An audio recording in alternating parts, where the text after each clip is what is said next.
See, CPU scheduling. CPU scheduling is nothing but picking up a process from the ready state, because in the ready state there will be many processes, picking up one of them and then giving it to the CPU. That is called CPU scheduling. And who will do that? The short-term scheduler. The short-term scheduler along with the dispatcher. Sometimes dispatcher is a part of this short-term scheduler, and sometimes both of them can be a different modules. So short-term scheduler, see this, if this is the pool of ready processes, now short-term scheduler will pick one of them and then give it to the CPU, right? So this entire thing is called as scheduling, CPU scheduling. But then there are various things. Sometimes short-term scheduler can limit itself to picking up a process, and then the actual scheduling will be, scheduling means changing the context. The actual context switching will be taken by dispatcher. That is one case, right? So anyway, who will do that is short-term scheduler. That is the module which initiates this, and then where from ready state to running state. And when will it happen is, there are various cases.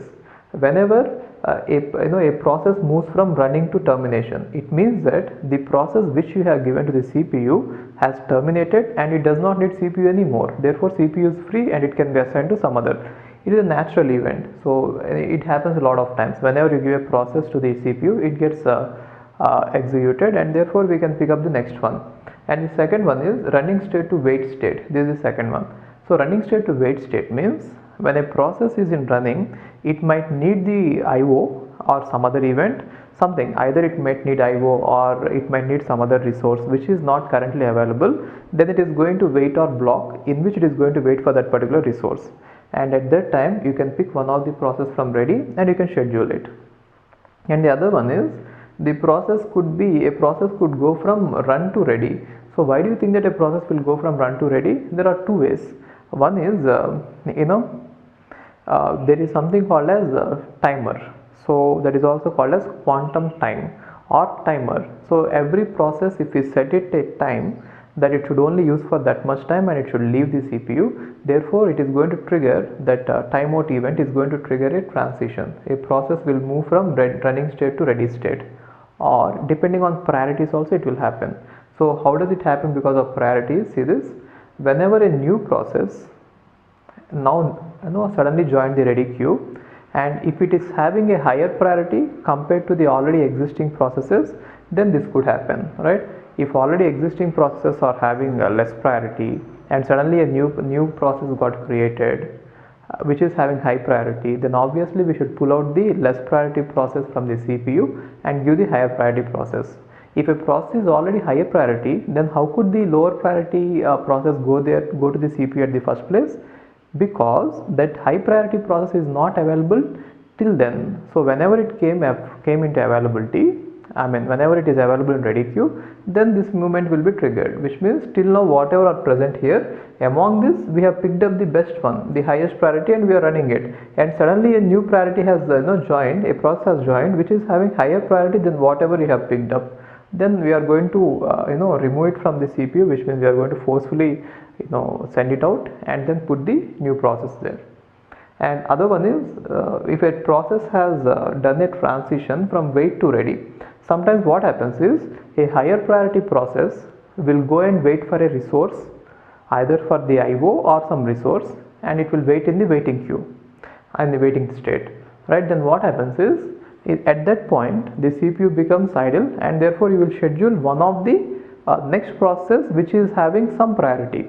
Then later, if the process which originally was in this waiting queue, that wait state, is now ready to execute, and which is having higher priority, which means, see this, I'll take an example. Let us say this is CPU, and now a process is having priority 10, highest priority, is now executing on the CPU, and suddenly it wants some resource, therefore it gone to the waiting state. It is waiting state and it is ready state, right? Then what we do is we take this process, process, and we put it in the waiting state, and then we take some other process and start running it. Let us say the process which got running is priority is 9, which means lower than this.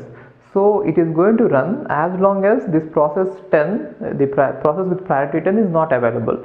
But in case if the process with priority 10 now finishes its whatever requirement it has, IO requirement, and if it enters the ready queue, which means if it is now having a priority of let us say 10 and it is available in the ready queue, then definitely this one should be preempted. Preempted means pulled out. This is what happens when sometimes a process with process moves from waiting state to ready state, but it does not mean that all the time whenever a process moves from waiting to ready you should actually schedule the CPU. No, that depends on the priority of the process. If it is having higher priority, then it should happen, right? So see this, whenever this one happens we should definitely schedule it, definitely, because CPU is idle, therefore CPU scheduling is required. And whenever this one happens we should definitely schedule it, because again CPU is idle, and here also we should definitely schedule it because CPU is idle, right? But whenever this thing happens, which means when a process is created from new to ready, you need not change the scheduling unless the newly created process is having higher priority.